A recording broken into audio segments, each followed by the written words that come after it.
Bonjour à tous, bon réveil, bienvenue à vous tous. Le service économie de la rédaction de RTI1 s'est penché sur le discours du président de la République, Alassane Ouattara, le 6 août dernier. L'aspect économique, notamment, a été évoqué. L'enseignant Bakayoko, décryptage.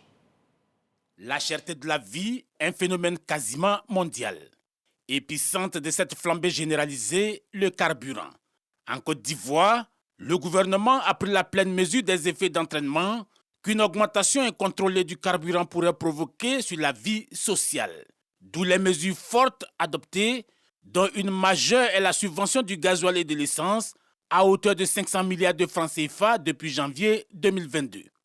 De façon précise, pour chaque litre de gasoil que vous achetez à 615 francs CFA, l'État de Côte d'Ivoire apporte une subvention de 469 francs CFA. Pour le super, la subvention de l'État est de 285 francs CFA pour chaque litre acheté à la pompe à 735 francs CFA. Je peux vous dire que c'est grâce à cette subvention de l'État que les prix des produits pétroliers en Côte d'Ivoire figurent parmi les plus bas de la sous-région. Au regard des niveaux de hausse du carburant dans la sous-région, il apparaît à l'évidence que la Côte d'Ivoire fait preuve de résilience et d'une attention exceptionnelle envers ses populations. Chez le voisin ghanéen, l'essence est vendue à 998 francs. Au Sénégal, le super coûte 890 francs contre 735 pour le gasoil. Au Togo, le gasoil est à 850 francs. À Bamako, le super s'échange à 811 francs et à 809 francs pour le gasoil. Du côté de Burkina Faso, il vous faut 715 francs pour le super et 645 francs pour le gasoil. Plus loin, au Tchad, au Gabon et même au Congo, les prix pratiqués sont bien au-delà des 800 francs. Des pays comme le Niger, le Cameroun ou encore le Congo font même face à de graves pénuries. Des pénuries qui ouvrent la porte à des spéculations non maîtrisées. Je vous amène dans la localité de Wolo, à Sinématiali. Là-bas, le Premier ministre Patrick Hachi a inauguré une usine de transformation de mangue détenue par les femmes du département. C'est ce que nous rapporte Alexis Ouedraogo. Une usine de transformation de mangue pour Sinématiali. D'une capacité de traitement de près de 3840 tonnes en 4 mois, soit la pleine saison, l'usine va résoudre un problème majeur, celui de la perte de production.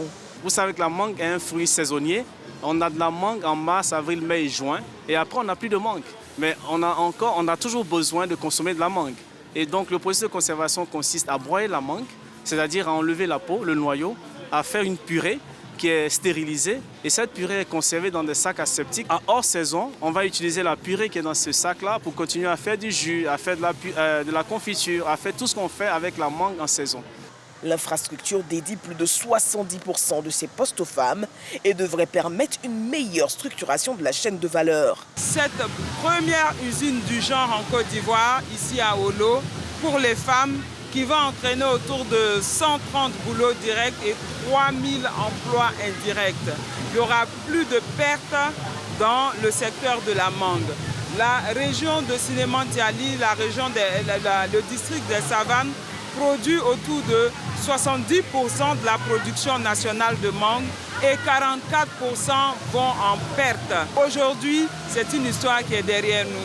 Une initiative qui réjouit les cadres de la région. Je voudrais dire un grand merci au président de la République parce que cette usine, c'est sa volonté d'abord de pouvoir délocaliser dans les régions des activités de développement, des activités de transformation, tout ce qui peut constituer de la valeur ajoutée pour nos populations en termes de revenus, en termes d'emploi. Et donc je voudrais lui dire un grand merci.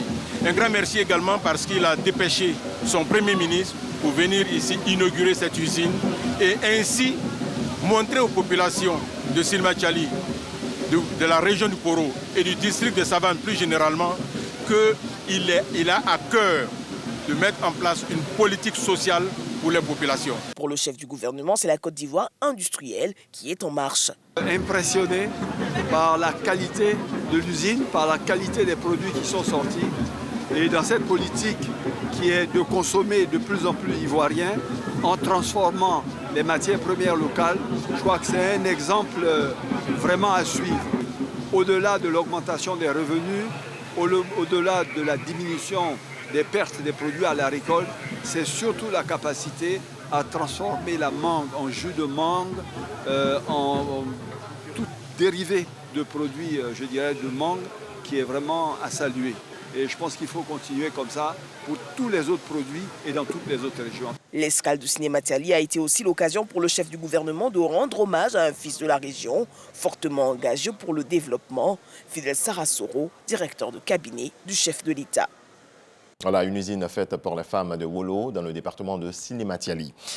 En bref et en image, le chef du gouvernement, Patrick Hachi, a également procédé au lancement des travaux de construction de 2 hôpitaux généraux dans la région, ceux de Ouangolodougou et de Kong, conformément à la volonté du gouvernement de renforcer la carte sanitaire sur toute l'étendue du territoire ivoirien. Autre volet de l'actualité, une mission de contrôle des équipements et du matériel mis à disposition des établissements et structures sous tutelle du ministère de l'Éducation nationale et de l'alphabétisation a fait son bilan matérialisé par la remise d'un rapport à la ministre Mariatou Koné, un rapport qui n'est pas réluisant, c'est ce que nous dit Sephora Zegui. Ce document remis à Mariatou Koné est le rapport d'une mission de contrôle et de vérification diligentée du 30 janvier au 22 février dernier par la Direction des affaires financières du ministère du Budget et du portefeuille de l'État et les agents du ministère de l'Éducation nationale et de l'alphabétisation. Cette mission visait à vérifier la disponibilité et la qualité des kits scolaires, des tables bancs, des véhicules et autres équipements administratifs mis à la disposition des structures sous tutelle. Et les résultats de cette enquête ne sont pas réluisants. Au niveau des tables, on va noter parfois la mauvaise qualité de certains tables livrés par certains opérateurs, lesquels ont participé au processus de contractualisation, qui avaient un cahier de charges, mais qui n'ont pas toujours respecté le cahier de charges. Au niveau des kits scolaires, il y a parfois des soucis de qualité également. Au thème de cette mission, les équipes ont relevé un stock résiduel de kits scolaires non distribués de 18%, une mauvaise qualité des kits, une distribution tardive dans certaines localités et des mauvaises conditions de stockage, entre autres. Face à ce constat, Mariatou Koné demande à ses collaborateurs d'améliorer le système de distribution des kits scolaires, des tables bancs et autres matériels. Mariatou Koné demande à ses collaborateurs d'améliorer le système de distribution des kits scolaires, des tables bancs et autres matériels mis à leur disposition dès la rentrée prochaine. On ne peut pas comprendre qu'on achète des biens en fonction des besoins et qu'il y ait entre 9% et 29% qui ne soient pas distribués. Donc, dans le système de distribution, il faut revoir les mécanismes. Il faut 100% de distribution. Il faut que chaque élève de Côte d'Ivoire dispose du kit pour lequel l'État de Côte d'Ivoire a dépensé. Il y a plus de tables bancs disponibles que de besoins. Ça, c'est signe également de dysfonctionnement. Il faut que pour la rentrée 2023, tous ces dysfonctionnements soient corrigés. Mariatou Koné, la ministre de l'Éducation nationale et de l'alphabétisation, insiste sur la régularité de ces contrôles et vérifications avant, pendant et après la distribution. On en vient au dimanche de la solidarité, initiée par la ministre de la Solidarité et de la lutte contre la pauvreté. La ministre Miss Belmondo Dogo a rendu visite à plusieurs familles démunies à Yamoussoukro. C'est ce que nous dit Kader Sogodogo. Yamoussoukro, les rayons solaires commencent à s'éteindre. Quartier Kokreno, une visite inattendue pour la famille Koné. 2 membres du gouvernement, Miss Belmondo Dogo et Souleymane Diarra-Souba. Bakari, le chef de famille, est un chauffeur sans emploi. Avec ses 12 enfants et son épouse, ne lui dites surtout pas que la vie est belle. Il croule sous le poids des problèmes. Repéré par les services du ministère de la Solidarité et de la lutte contre la pauvreté, la suite est prometteuse. Des vivres et non-vivres, riz, huile, matelas pour ne citer que cela. Et une enveloppe de 200 000 francs CFA pour renforcer le petit commerce de la mer qui, jusque-là, garantit la pitance quotidienne. Vraiment, je suis comblé. Je ne savais pas qu'il y a un jour comme ça qui allait arriver à la veille d'une fête comme ça, vraiment. L'indépendance même de la Côte d'Ivoire. Et moi, je remercie le président de la République. Je le remercie beaucoup. Ceux qui sont vos yeux, qui voient en bas, nous qui sommes en bas, pour nous voir comme ça là, ça entraîne vous. Beaucoup de ceux qui sont sur terrain aussi. Durant toute la nuit, ce sont au total 6 familles qui sont visitées. Les dons restent les mêmes. Le dimanche de la solidarité, c'est tout simplement ce bonheur qui redonne de l'espoir aux familles en détresse. Elles en sont d'ailleurs comblées.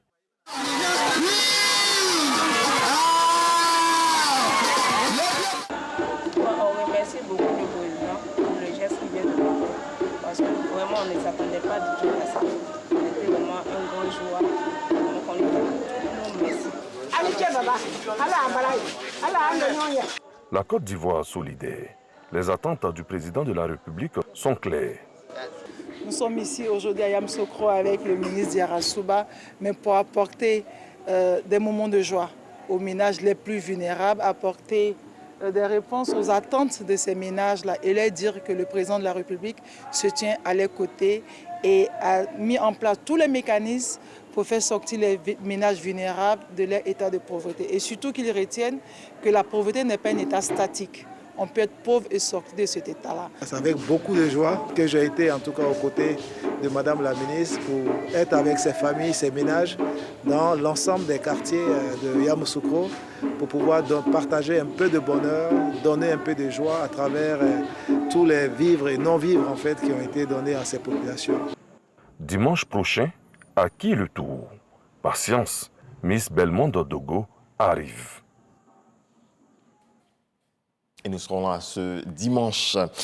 Dans le reste de l'actualité, le président malien Assimi Goïta, le chef de la junte, le colonel Assimi Goïta, a eu un entretien hier avec le président de la Fédération de Russie, Vladimir Poutine. Les deux hommes se sont félicités des relations entre les deux pays, notamment dans le domaine militaire. Et puis l'ancien président des États-Unis était entendu hier par la procureure générale de New York dans le cadre d'une enquête au civil pour des soupçons de fraude financière au sein de son groupe Trump Organisation. Donald Trump a refusé de répondre à ces questions. L'ancien président américain a invoqué le fameux 5e amendement de la Constitution américaine qui autorise à ne pas témoigner contre soi-même. Voilà, c'est la fin de ce point de l'actualité. Merci à vous tous de votre attention. Je vous souhaite beaucoup de paix dans vos foyers.